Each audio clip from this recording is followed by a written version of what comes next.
going to show you how to use presets in the Lightroom app. But before that, don't forget to subscribe and leave a comment down below, because at 10,000 subscribers I'm going to show you my whole YouTube revenue statistics and growth strategy. So without further ado, let's just jump right into it. First, we have to open up the Lightroom app, and after we open it, it opens up in the gallery, as you can see here. We have to select the picture that we want to edit.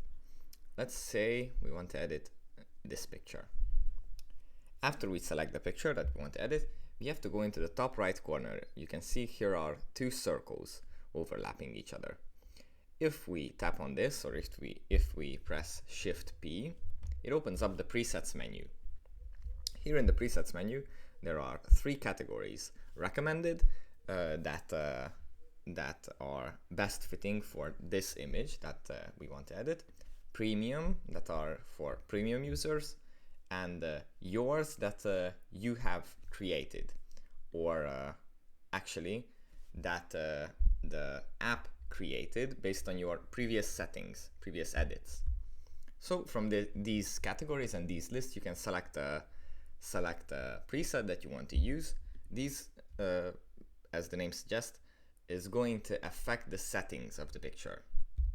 So if you go here in the settings menu, you see that the settings of the picture is different.